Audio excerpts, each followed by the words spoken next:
झारखंड सरकार ने झारखंड दारोगा नियमावली 2022 को जारी कर दिया है। इस नियमावली में भारी कुछ बदलाव हुआ है। तो इसका सिलेबस क्या है, उम्र सीमा क्या है, अब कौन लोग झारखंड में दारोगा नहीं बनेंगे और इसका फिजिकल क्राइटेरिया क्या है, इसके बारे में डिटेल में देखते हैं।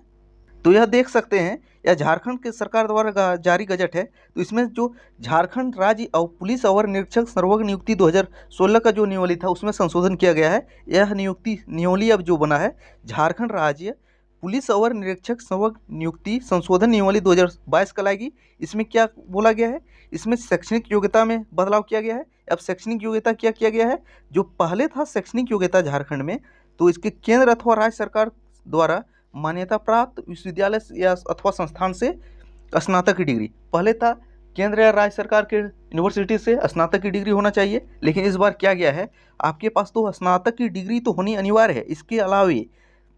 उसके अलावे अभ्यर्थियों को 10वीं तथा इंटरमीडिएट कक्षा झारखंड राज्य में स्थित मान्यता प्राप्त शैक्षणिक संस्थान से उत्तीर्ण होना अनिवार्य होगा तथा अभ्यर्थी को स्थानीय रीति रिवाज, भाषा एवं परिवेश का ज्ञान होना अनिवार्य है। तो कहने का मतलब है कि आपके पास ग्रेजुएशन डिग्री होना चाहिए। इसके अलावा आपको 10वीं और 12वीं झारखंड राज्य में स्थित किसी भी बोर्ड से पास होना अनिवार्य है। लेकिन अगर आप आरक्षण के दायरे में आते हैं तो बाहर के राज्यों से भी 10वीं 12वीं पास किए हैं तो एलिजिबल है। तो इसमें केवल और केवल जनरल वर्ग के छात्र फंसेंगे। इसके बाद मेजर बदलाव हुआ है, नियुक्ति जो है 3 प्रक्रिया में 3 चरण में होगी। पहले कैसे होता था, पहले क्या होता था, पहले रिटर्न एग्जाम होता था जिसको OMR सीट में लिया जाता था या तो कंप्यूटर बेस्ड में। इसके बाद फिजिकल होता था, उसके बाद मेडिकल होता था। लेकिन अब क्या और मेरिट जो है रिटर्न एग्जाम के आधार पर बनता था। अब क्या है, अब इसको पहले फिजिकल किया गया है। तो नियुक्ति 3 चरण में होगा। तो पहले क्या है, शारीरिक दक्षता परीक्षा यानी कि पहले आपको दौड़ना होगा। तो दौड़ में क्या है, तो पुरुषों के लिए दौड़ रखा गया है 60 मिनट में 10 किलोमीटर, झारखंड पुलिस में भी वही रखा गया है। तो 60 मिनट में 10 किलोमीटर की दौड़ आपको पूरी करनी है। महिलाओं के लिए कितना है, 40 मिनट में 5 किलोमीटर। और इसमें क्या, इसमें नंबर पास करने पर नंबर मिलेगा नहीं। तो शारीरिक दक्षता परीक्षा में कोई अंक दे नहीं होगा, किंतु इसमें सफल होना अनिवार्य है। यह परीक्षा क्वालिफाइंग प्रकृति का होगा, यानी कि आपको अगले फेज में जाना है तो आपको फिजिकल जो दौड़ होगा उसको पास करना अनिवार्य है। और फिजिकल में क्या है, केवल और केवल दौड़ है। इसमें गोला फेंक, भाला फेंक, ये सब कुछ नहीं है। हाई जंप, लॉन्ग जंप, केवल और केवल दौड़ है 10 किलोमीटर पुरुषों के लिए, महिलाओं के लिए 5 किलोमीटर। इसके बाद अगर आप फिजिकल पास कर लेते हैं तो उसके बाद मेडिकल के लिए आपको बुलाएगा। तो मेडिकल में जो नॉर्मल मेडिकल होता है वही सब इसमें भी देखा जाएगा, मेडिकल भी होगा। अगर आप मेडिकल भी पास कर जाते हैं, अगर मेडिकल फेल कर जाते हैं तो आपको डिस्क्वालीफाई कर दिया जाएगा, आपको रिटर्न में बैठने नहीं दिया जाएगा। उसके बाद अगर मेडिकल में पास कर जाते हैं, उसके बाद क्या होगा, मेडिकल में पास कर दिए जाते हैं तो उसका लिखित परीक्षा होगा।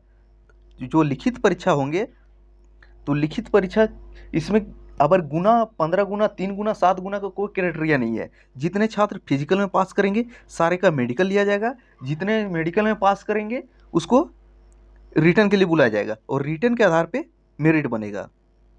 तो क्या है, लिखित परीक्षा का आयोजन स्वरूप प्रक्रिया, पाठ्यक्रम तथा लिखित परीक्षा के चयन हेतु कोटिवार न्यूनतम अर्हता झारखंड कर्मचारी चयन आयोग संचालन नियमावली में विहित प्रावधानों के अनुरूप होगा। तो JSSC का जो नियमावली बना है उसके तहत होगा, यानी कि जो रिटर्न एग्जाम है वो JSSC लेगा। इसमें क्या होगा, इसमें भी 3 पेपर होगा। जो JSSC CGL में जैसा सिलेबस है उसमें झारखंड दरोगा में भी सेम टू सेम वही सिलेबस इंक्लूड किया जाएगा। अगर आप JSSC CGL के छात्र हैं तो झारखंड दरोगा के लिए भी रिटर्न का एग्जाम आपके साथ तैयारी हो रहा है, क्योंकि इसमें भी कंप्यूटर पूछा जाएगा, विज्ञान पूछा जाएगा, झारखंड GS पूछेगा, स्टैटिक GS पूछा जाएगा, रीजनिंग पूछा जाएगा, मैथ पूछा जाएगा, और लैंग्वेज पेपर है, और हिंदी इंग्लिश का क्वालिफाइंग पेपर है। और इसमें भी सेम टू सेम वही सिलेबस है। और मेरिट लिस्ट कैसे बनेगा, मेरिट लिस्ट जो है जो रिटर्न एग्जाम में प्राप्त किया जाएगा उसके आधार पर मेरिट लिस्ट बनेगा, उसके बाद ज्वाइनिंग होगा। अगर आप इसका PDF चाहते हैं तो एग्जाम IQ एजुकेशन के टेलीग्राम ग्रुप में जाइए, वहाँ पे डाउनलोड कीजिए, अब डिटेल में पढ़ सकते हैं। और उम्र सीमा की बात करते हैं तो उम्र सीमा क्या है, अगर उम्र सीमा की बात करें तो आपको पता है सेंट्रल SSC ने उम्र सीमा में 1 साल की लगभग छूट दी है। लेकिन आपको पता है झारखंड में क्या किया गया था, विज्ञापन फरवरी मार्च में आया था, लेकिन कट ऑफ डेट कब लिया था, 1 अगस्त 2022 का लिया गया था। लेकिन एसएससी ने क्या बोला है, एसएससी ने बोला है अगर 2022 में अब विज्ञापन जितना आएगा तो हम 1 जनवरी 2022 को कट ऑफ डेट लेंगे, यानी कि 1 साल की छूट लगभग दिया गया है। लेकिन झारखंड सरकार वैसा कुछ नहीं करने जा रही है। अगर अगर अब जितना भी विज्ञापन आएगा तो 1 जनवरी 2023 लेगा या तो 1 अगस्त 2023 लेगा। झारखंड सरकार उम्र सीमा में कोई छूट नहीं देने जा रहा है। और उम्र सीमा क्या है इसका, जो पिछली बार था 21 से कितना था 25 नॉर्मल, उतना ही है इस बार भी। तो देखते हैं क्या होता है आगे। अभी कौन एग्ज़ाम तो ऑफलाइन मोड में होगा, जिक्र नहीं हुआ, पूरी तरह जिक्र नहीं हुआ है इसका ऑनलाइन होगा या ऑफलाइन, इसका कहीं भी जिक्र नहीं हुआ है। हम क्लियर दे रहे हैं। अगर कोई बता रहा है कि ऑनलाइन होगा ऑफलाइन, वो सारा सर झूठ है। लेकिन अधिकांश से ऑफलाइन होगा, वैसा कहीं जिक्र नहीं है कि ऑनलाइन लेंगे या ऑफलाइन लेंगे।